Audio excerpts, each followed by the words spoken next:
નમસ્કાર વિદ્યાર્થી મિત્રો, ધોરણ 12 સાયન્સના નવા વિડીયો લેક્ચરની અંદર આપ સર્વશ્રીઓનું હાર્દિક સ્વાગત છે. આપણે તરંગ પ્રકાશશાસ્ત્રનો અભ્યાસ કરતા હતા. એમાં વ્યતિકરણ જોયું અને આના પ્રીવિયસના લેક્ચરની અંદર વિવર્તન જોયું. હવેનો પ્રશ્ન છે ફ્રોનહોફર વિવર્તનમાં પડદા પરની તીવ્રતા વિરુદ્ધ વિવર્તન કોણ માટેનો આલેખ દોરો અને લાક્ષણિકતા લખો. આપણે ફ્રોનહોફર વિવર્તન જોયું હતું કે જ્યારે પ્રકાશના કિરણો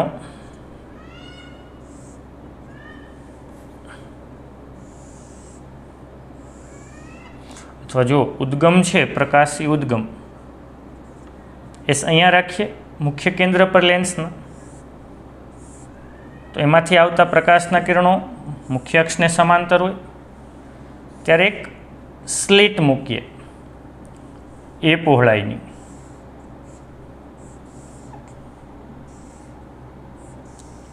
તો સ્લિટ પરનું દરેકે દરેક કણ ગૌણોદ્ગમ તરીકે વર્તે અને નવા તરંગગ્રહોનું ઉત્સર્જન કરે. પરંતુ વિવર્તન એટલે શું કે અહીંયા પ્રકાશના કિરણો માત્ર સીધા નહીં, અમુક થીટા ખૂણે પણ વિવર્તન પામે છે અને કંઈક પડદા પર પ્રકાશીય ભાત રચાય એ વસ્તુનો આપણે અભ્યાસ કર્યો હતો. જ્યારે કે આ પ્રકાશના કિરણો લેન્સ પરથી વક્રીભવન કરી અને અહીંયા પ્રતિબિંબ મેળવી શકીએ પી પાસે. ઓકે, આ વસ્તુનો આપણે અભ્યાસ કર્યો હતો. અહીં લેન્સ અને પડદા વચ્ચેનું અંતર હું કેપિટલ ડી કહું, સ્લિટની પહોળાઈ સ્મોલ એ કહું. અને જ્યારે થીટા 0 હોય એની અહીંયા એક ભાત રચાય, એની તીવ્રતા સૌથી વધારે હોય એને મધ્યસ્થ અધિકતમ કહેવાય.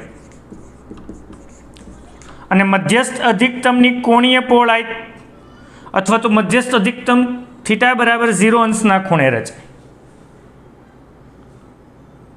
એની મધ્યસ્થ અધિકતમ માટે થીટા હંમેશા કેટલો હોય છે? 0. ત્યારબાદ આપણે ન્યૂનતમની શરત જોઈ. ન્યૂનતમની શરત માટે શું જોયું હતું? A sine theta is equal to N lambda. ત્યારબાદ sine theta N is equal to N lambda by A ને થીટા લેમડા બરાબર એન લેમડા પર. જો ખૂણો નાનો હોય તો સાઇન થીટાને લગભગ થીટા કહેવાય. તો ન્યૂનતમની શરત શું થાય?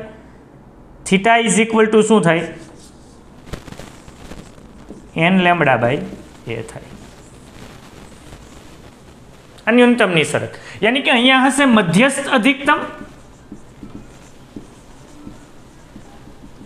પછી અહીંયા શું હશે? પ્રથમ ન્યૂનતમ. જેવું પ્રથમ ન્યૂનતમ અહીંયા રચાય એવું જ અહીંયા પ્રથમ ન્યૂનતમ રચાય.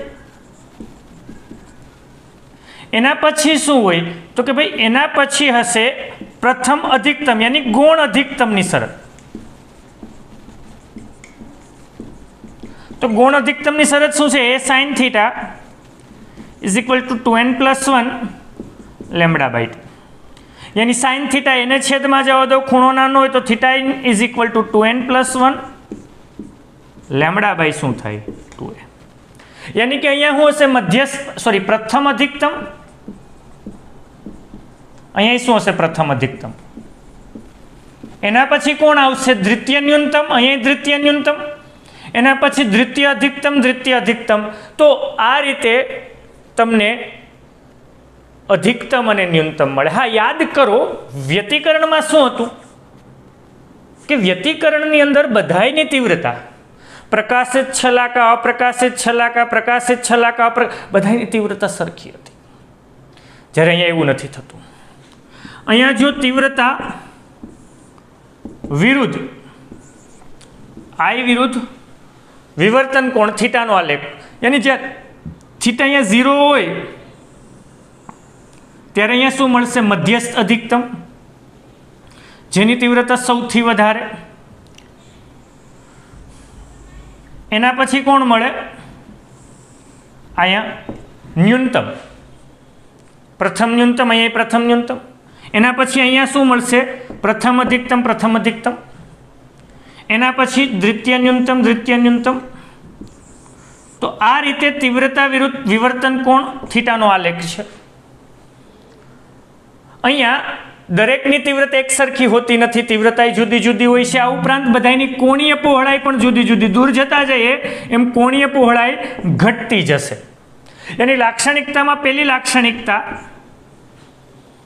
લાક્ષણિકતા ન્યૂનતમની તીવ્રતા શૂન્ય હોય. ન્યૂનતમની તીવ્રતા કેવી હોય છે? શૂન્ય. અહીંયા બધા ન્યૂનતમની તીવ્રતા કેવી હોય છે? શૂન્ય. બીજી લાક્ષણિકતા મધ્યસ્થ અધિકતમની તીવ્રતા સૌથી વધારે હોય. મધ્યસ્થ અધિકતમની તીવ્રતા કેવી હોય? સૌથી વધારે હોય છે. મધ્યસ્થ અધિકતમની તીવ્રતા કેવી હોય? સૌથી વધારે. ત્રીજું, મધ્યસ્થ અધિકતમથી દૂર જતા જઈએ એમ ગૌણ અધિકતમમાં પ્રથમ, દ્વિતીય, તૃતીય ની તીવ્રતામાં ઘટાડો થાય. એની તીવ્રતામાં શું થાય? ઘટાડો થાય છે. એની તીવ્રતામાં દૂર જતા જઈએ એમ તીવ્રતા, પ્રથમની તીવ્રતા ઘટે, દ્વિતીયની તીવ્રતા ઘટે, એમ તીવ્રતા શું થતી જાય? ઘટે. ને ત્રીજું, ચોથું, કે એની કોણીય પહોળાઈ આપણે હમણાં જોઈએ કે એની કોણીય પહોળાઈ એ સાબિત કરશું એ લેમ્બડા અપોન એ ઉપર આધાર રાખે છે. કોણીય પહોળાઈ કોના ઉપર આધાર રાખે છે? Lambda upon. યાની કે જેમ તમારે એની કોણીય પહોળાઈ વધારે જોતી હોય તો સ્લિટની પહોળાઈમાં શું કરવો પડે? તમારે ઘટાડો કરવો પડે. ઓકે, તો આટલી વસ્તુ નોટ ડાઉન કરી નાખજો.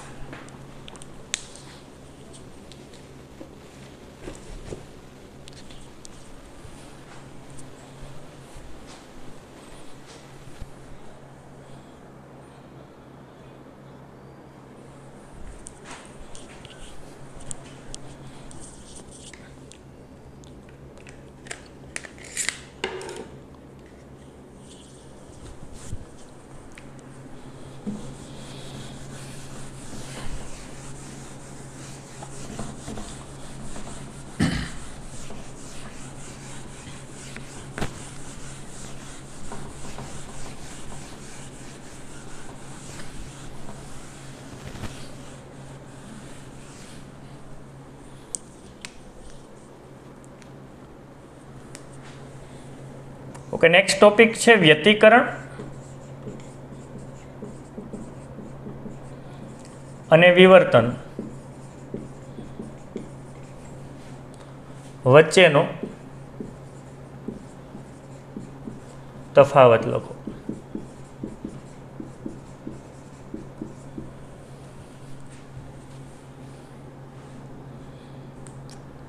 ઓકે, આપણે વ્યતિકરણ ભણ્યા,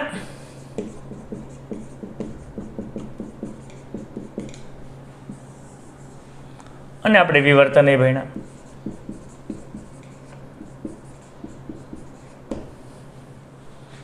વ્યતિકરણમાં શું હતું? બે સુસંબંધ ઉદ્ગમો થી ઉત્પન્ન થતા તરંગ અગ્રના સંપાતીકરણના કારણે પડદા ઉપર એક ભાત રચાઈને કહેવાય વ્યતિકરણ. જ્યારે વિવર્તનમાં શું હતું? સ્લિટ એક જ હતી ને, એની એક જ તરંગ અગ્રના વિભાજનથી, અહીંયા હું હતું બે તરંગ અગ્રના વિભાજનથી અથવા તો બે તરંગ અગ્રના સંપાત્યપણાના કારણે, અહીંયા શું હતું? એક જ તરંગ અગ્રના વિભાજનથી પડદા ઉપર શું રચાય? ભાત રચાય, એને વિવર્તન ભાત કહેવાય. આ પહેલો મુદ્દો. બીજું કે વ્યતિકરણની અંદર પ્રકાશિત અને અપ્રકાશિત દરેકની તીવ્રતા સમાન હોય.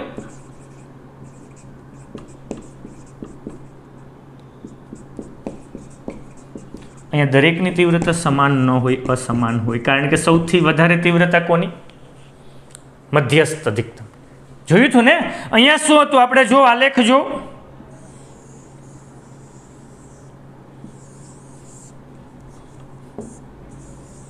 બધાની તીવ્રતા કેવી? સમાન. જ્યારે અહીંયા શું હતું? મધ્યસ્થ અધિકતમની વધારે, પછી ઘટે, પછી ઘટે. તો અહીંયા દરેકની તીવ્રતા સમાન, જ્યારે અહીંયા કેવું હતું? દરેકની તીવ્રતા જુદી જુદી. અહીંયા પ્રકાશિત શલાકાઓની પહોળાઈ પણ સમાન જ હોય. અહીંયા પ્રકાશિત શલાકાઓની જે પહોળાઈ હોય, અપ્રકાશિત શલાકાઓની જે પહોળાઈ હોય એ સમાન. અહીંયા પ્રકાશિત કે અપ્રકાશિત શલાકાઓની પહોળાઈ કેવી હોય છે? જુદી જુદી હોય છે. એ વ્યતિકરણની અંદર અપ્રકાશિત શલાકા એ સંપૂર્ણ તે શૂન્ય હોય, એની તીવ્રતા સંપૂર્ણ શૂન્ય હોય. જ્યારે અહીંયા વિવર્તનની અંદર અપ્રકાશિત શલાકાઓ સંપૂર્ણ શૂન્ય હોતી નથી. તો કે આ 2 પોઈન્ટ્સ નોટ ડાઉન કરી નાખજો. કે નવા ટોપિક ઉપર આવીએ. મધ્યસ્થ અધિકતમની કોણીય પહોળાઈ અને રેખીય પહોળાઈના સૂત્રો. સપોઝ કે આપણે એમ કહીએ કે આ એક સ્લિટ છે એ પહોળાઈની. આ સ્લિટથી કેપિટલ ડી જે મીટરના ક્રમનો, આ મિલીમીટરના ક્રમ, અંતરે પડદો રાખીએ તો એક વિવર્તન ભાત રચાય.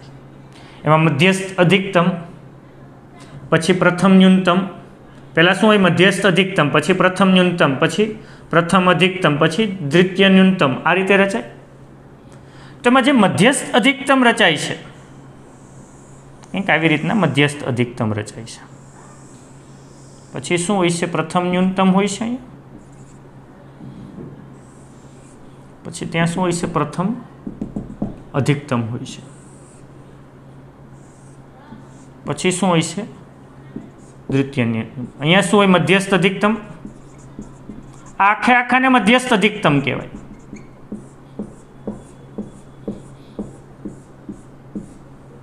પછી આ જે આવે છે એ શું છે? પ્રથમ ન્યૂનતમ છે આ. પછી જે આવે છે એ શું છે? પ્રથમ અધિકતમ છે. આ છે પ્રથમ ન્યૂનતમ.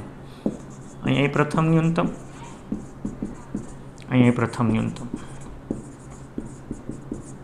અહીંયા આવે છે શું છે? પ્રથમ અધિકતમ. અહીંયા પ્રથમ અધિકતમ, અહીંયા પ્રથમ અધિકતમ.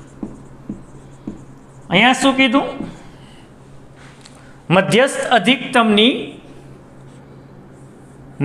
અધિકતમની કોણીય પહોળાઈ.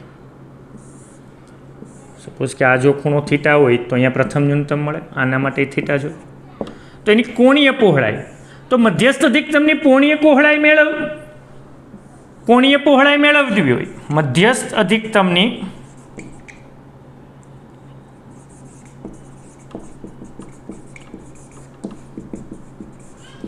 કોણીય પહોળાઈ એટલે બીજું કંઈ નહીં,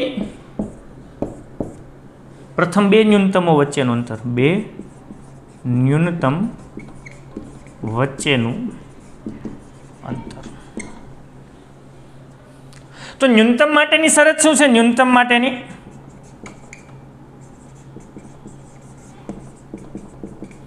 a theta is equal two n lambda.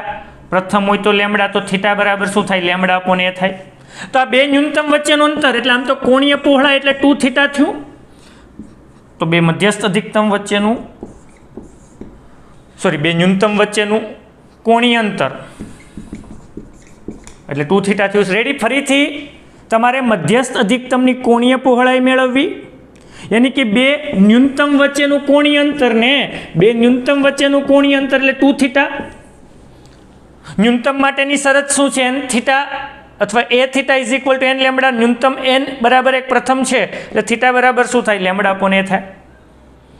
તો એનું કોણીય અંતર બીટા 0 કહું તો 2 theta is equal two 2 theta બરાબર શું છે? Lambda upon a. તો આ એની શું થઈ? કોણીય પહોળાઈ. એની કોણીય પહોળાઈ લેમ્ડા અપોન એના સમપ્રમાણમાં હોય છે, એના વ્યસ્ત પ્રમાણમાં હોય છે. મેં જસ્ટ હમણાં કીધું હતું. રેખીય અંતર શું થાય? રેખીય અંતર તો કે રેખીય અંતર એટલે શું? કે થીટા બરાબર ચાપ ના છેદમાં ત્રિજ્યા. સપોઝ કે આ અંતર છે ને કંઈક નામ આપી દઉં, જે સ્મોલ બી આપી દઉં. હાલો રેખીય અંતર બી, સ્મોલ બી, યાની સ્મોલ બી ના છેદમાં ત્રિજ્યા. તો અહીંથી અહીંયા સુધીનું અંતર કેપિટલ બી, કેપિટલ ડી. એની B is equal to B0 into D. B0 કેટલા છે? 2 લેમ્ડા. કેપિટલ ડી અપોન શું થાય? આ તો મધ્યસ્થ અધિકતમની કોણીય પહોળાઈ. એના સિવાયના ગૌણ અધિકતમની કોણીય પહોળાઈ મેળવવી હોય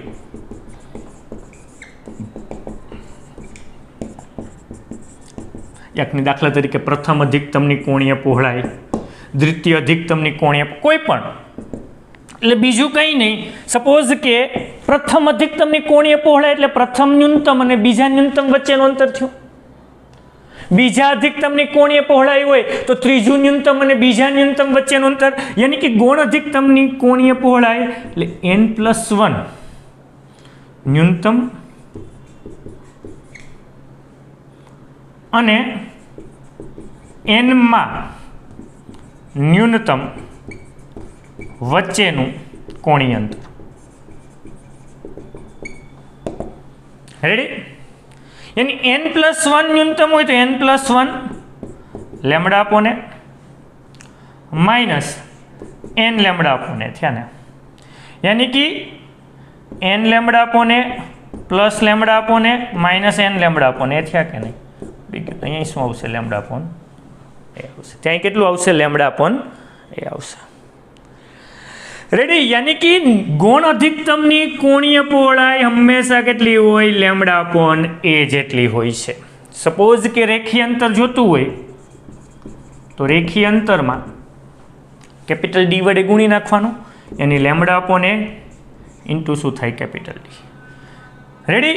લેમડા અપોન એ ઇન્ટુ શું થાય? D capital. યાની કે સપોઝ કે આની કોણીય પહોળાઈને બીટા કહું તો હંમેશા બીટા 0 એ 2 બીટા જેટલા હોય છે. ઓકે, આટલું નોટ ડાઉન કરી નાખજો.